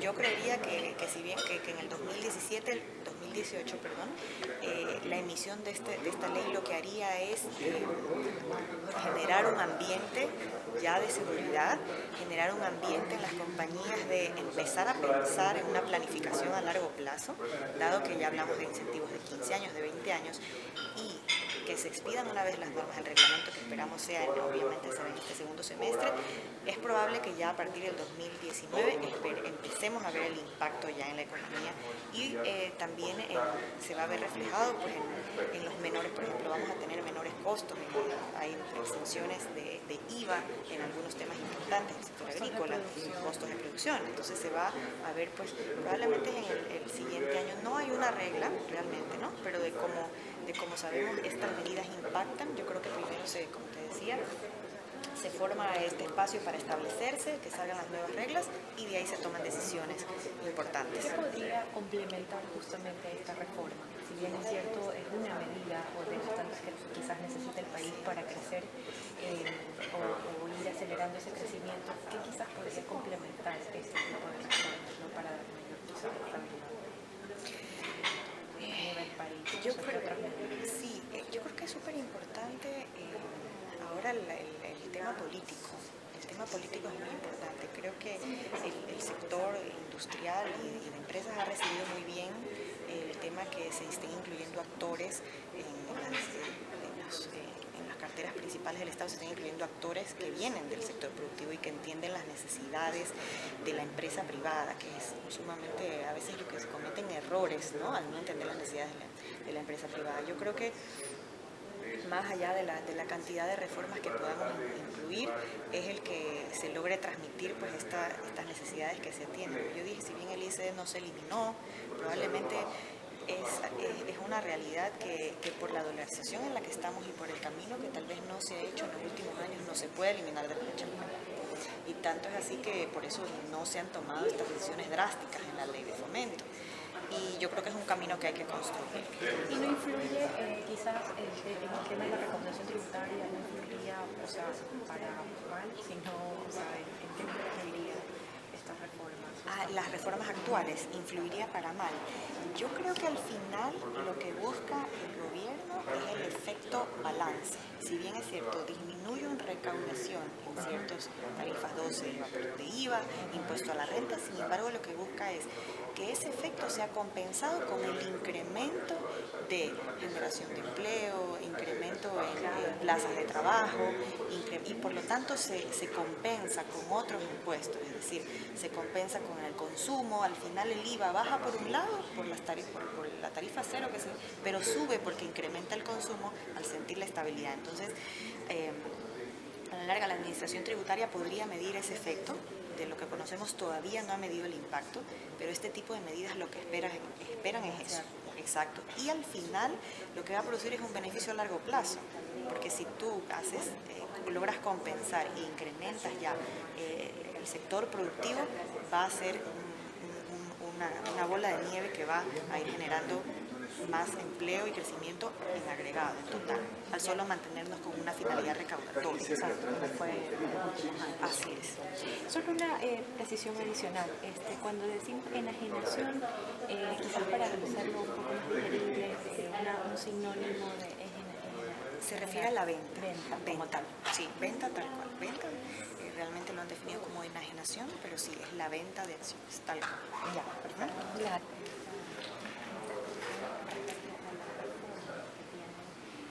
Sobre la tabla, incluso decía, ¿no? De la excepción del impuesto a la renta para las utilidades de venta de acciones, ¿no? Quisiera, en este caso, por ejemplo, ¿por qué es importante quizás a su criterio incluir esta reducción, digamos, de impuestos para las compañías, digamos, en este caso que venden? Compran y venden acciones, sí.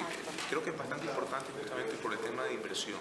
Recordemos que cuando uno invierte no necesariamente va a ser en su propia compañía.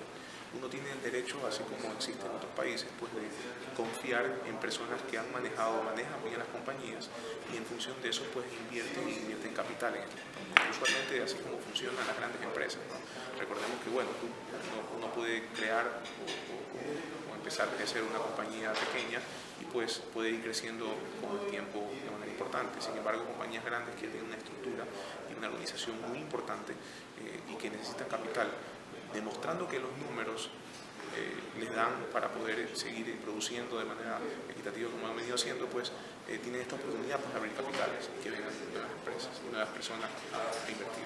Y por eso creo que de alguna forma en el 2015, cuando se puso y se grabó esta utilidad en la venta de acciones, pues se redujo el mercado en este sentido, porque de alguna forma uno sabía que si invertía en una empresa, digamos, invierto en un emprendedor, viene mañana un emprendedor y me dice, bueno, necesito $100.000.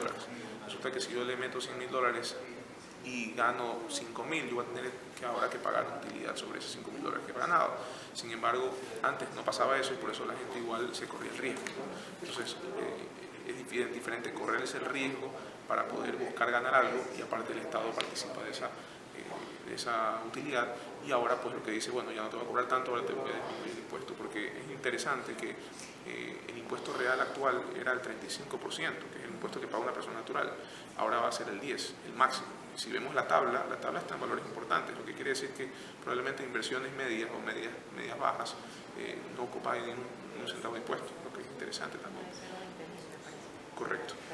De 0 a 20.000 será impuesto y hay una tabla progresiva en función de 20 a 40, de 40 a 80, de 80 a 160. Entonces un poco está creo que enfocado mucho en el tema de proteger la inversión, que es lo que de alguna forma hubo inestabilidad con este hecho de que ahora se graban las utilidades. Pero por ejemplo, ¿esto era para personas naturales y también quizás otras empresas que invertían en aplica para todos, en general, como es graba la actividad, es decir, la utilidad de la venta, no habla de quién la vende ni quién lo compra, entonces si graba a personas naturales, personas jurídicas o cualquier tipo de sociedad. O sea, esto es particular para el tema de venta de acciones, venta y compra, ¿verdad? O sea, porque igual en el mercado de valores hay diversas opciones, o sea, las emisiones son, o sea, las empresas se pueden financiar y, o sea, pueden financiamiento de deuda, ¿no? Y lo otro es compra y venta de acciones. Correcto. En este caso es solamente para compra y venta de acciones. Es solo para compra y venta de acciones, correcto. Lo otro que son obligaciones, que es lo que usted puede mencionar, estas obligaciones lo que ganan son intereses, no ganan la utilidad. Entonces, claro, depende, el interés está grabado, recordemos que el interés está grabado de manera general, pero hay un tipo de interés que no está grabado, que está establecido en la norma y que son depósitos a plazo mayores de un año, pero los intereses en general siempre están grabados, ¿ya? Porque es una ganancia igual, ¿no? Pero hay una ganancia del dinero.